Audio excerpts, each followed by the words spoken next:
Jaleco.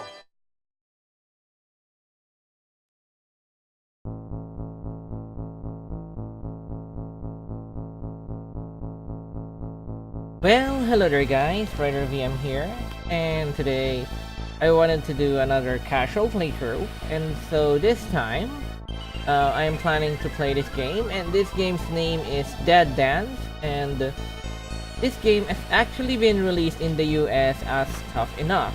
However, the primary reason I am playing the Japanese version is because there is some minute differences between the US and the Japanese version. Now, okay, first, due to certain interviews that I have heard that some people, at least some employees of Jaleco USA claim that when they receive the source code in order to translate the game, they actually don't translate the game because none of them seem to know Japanese. So as far as I know, they just invent the stories, which kind of explains the Peacekeepers in relation to the Japanese versus the English script, which is much different. So anyway, yeah, let's try this playthrough and see if I could still finish the game. Okay, normal, alright. Nothing seems to be editable except the difficulty. So let's try playing. And I'm gonna be playing as Kotono.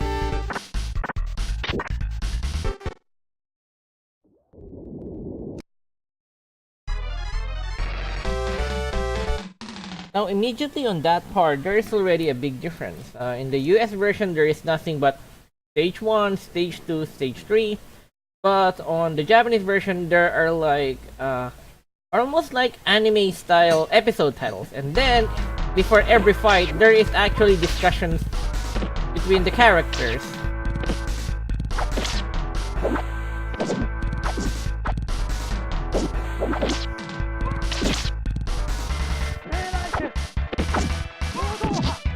Oh.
Okay, that was darn close.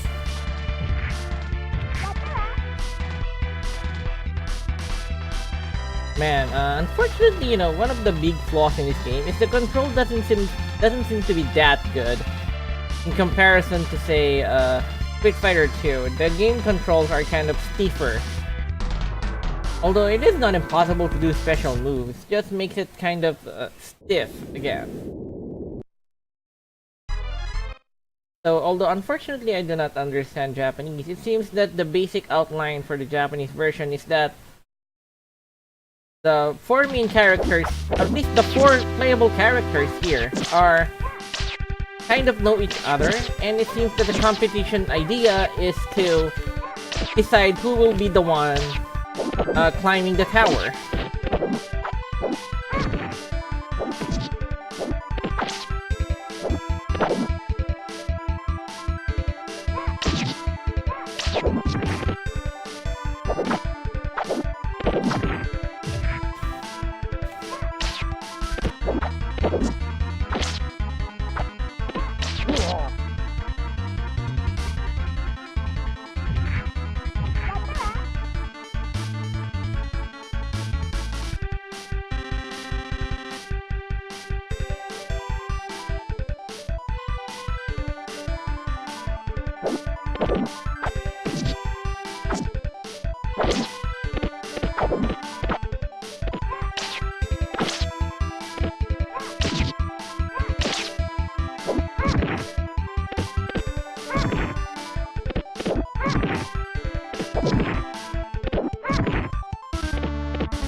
But yeah, totally forgot. Before we okay. Besides the storyline, there's also some other differences like the dialogue boxes here. Also, in the Japanese version, when the characters are damaged or at least they're getting like to the yellow part of the bar, which is I think 50%, they also get to you get to see them with physical damage, like they're getting wounded, they have blood on their faces, among other things. You can see here, Davi has already some wounds here, and in the US version, that doesn't happen anymore.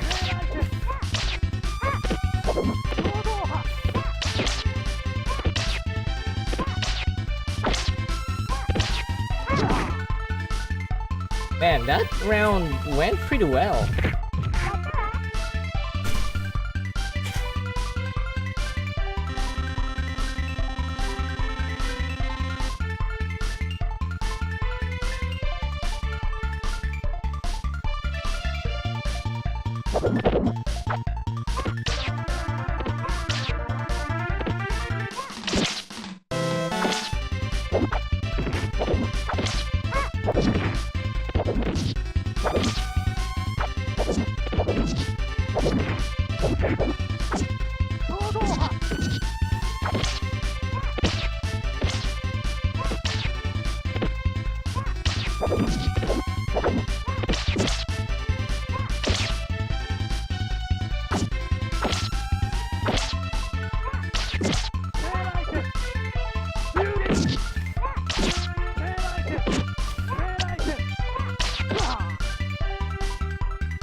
Okay, so we beat all the other three playable characters, so it's time for us to climb the tower.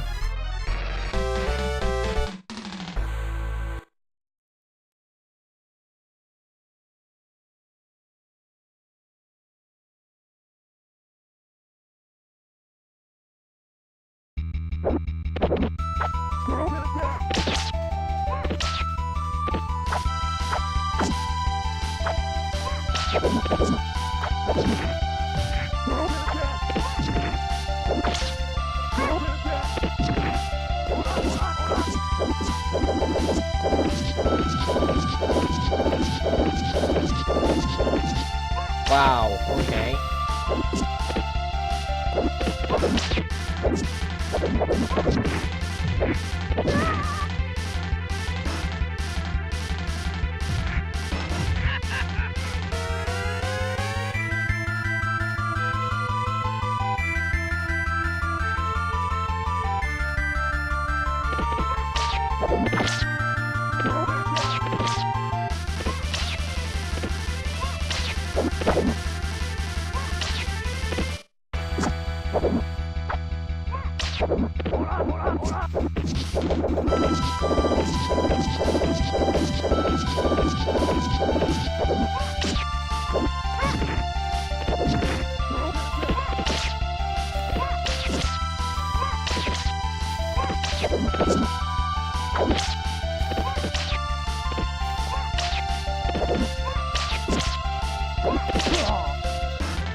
Ah.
You know what's kind of weird now that I realize it? It's either one of the biggest towers ever constructed, or yeah, the physics inside the tower is so weird. I mean, on the first floor, on the entrance, you see this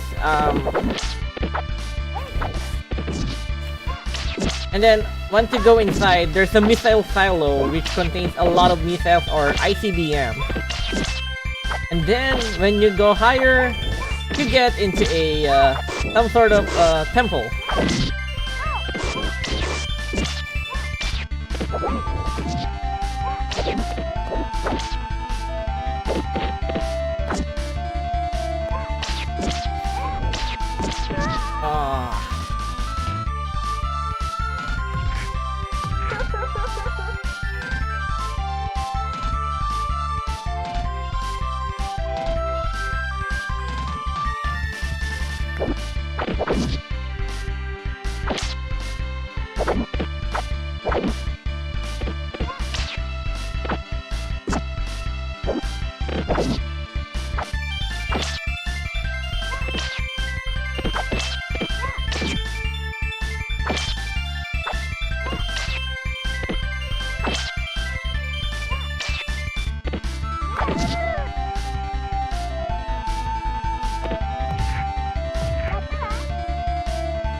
Yeah, okay, okay, we have gone to this character, Gadget, and yeah, of course, for people who have already played this game, you would notice that Gadget and Vorce are basically the same characters. And there's a reason for that. Again, due to the lack of the Starlink in the English release,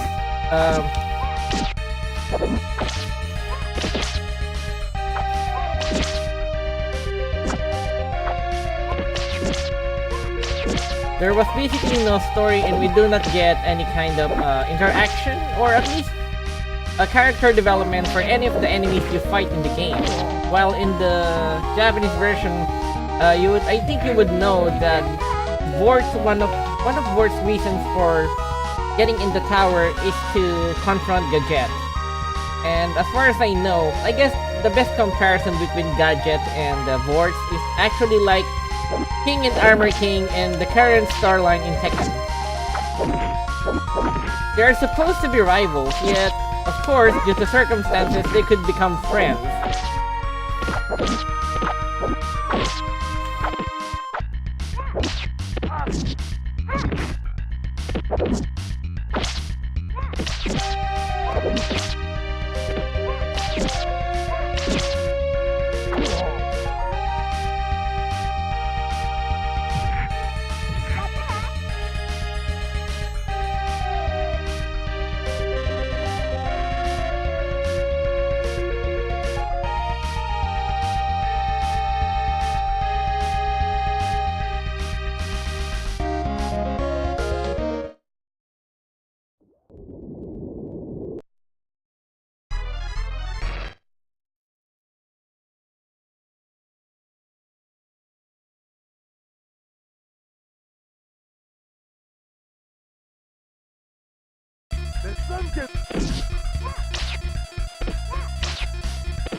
Yeah, and as far as I know, Kotono and Zero, the opponent Kotono fought earlier, is related.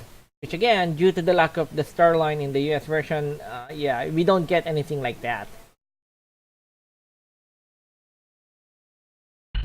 Too bad. If there is better translations on this game, perhaps, or even idea, or at least the idea. Hell, I wish someone could show us the correct translation. It's kind of a wonder to me that this game did not have any. Oh, come on! Wow. Hey.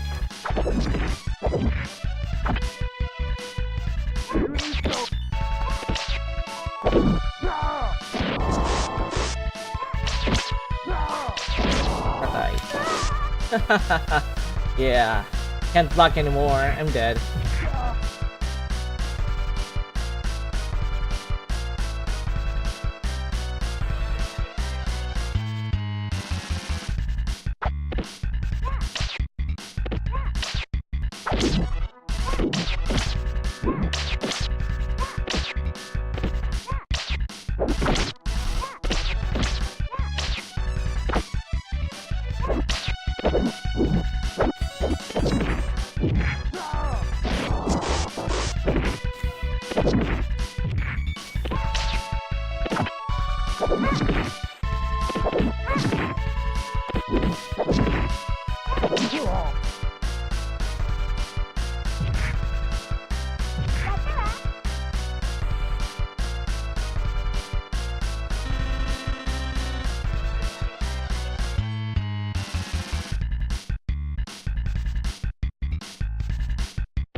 We go with the final boss. Oh yeah, as a reminder though, in this version, I'm not sure if the cheat does apply to the same US version, but in the Japanese version, there is a cheat that you go after pausing the game that actually allows you to control the enemy fighter. So player 2 could actually use whatever on the player 2 side, even the final boss here.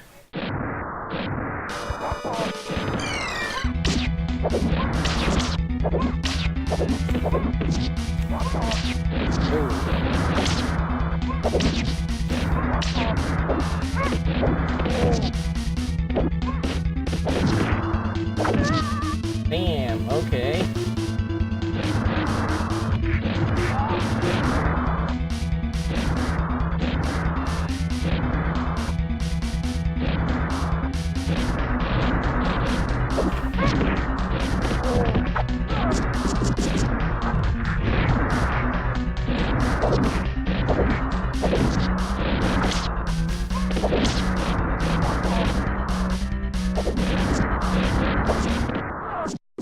Come on, ouch.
That was kind of close though.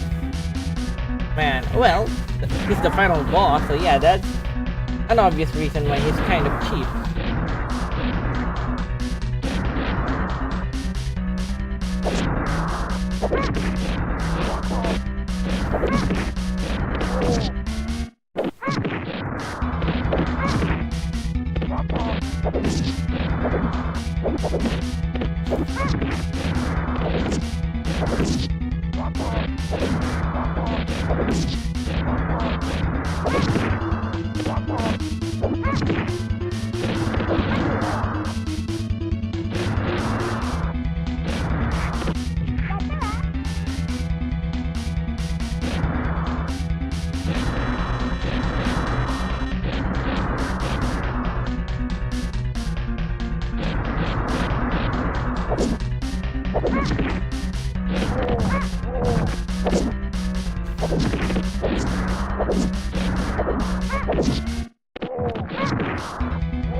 Yeah, don't ask me how that works.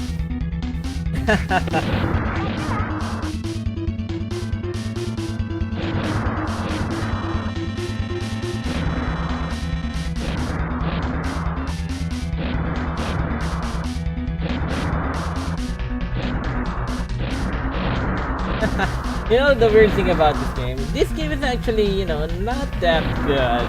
And with Jaleco's habit of making, let's just say, Me Too games,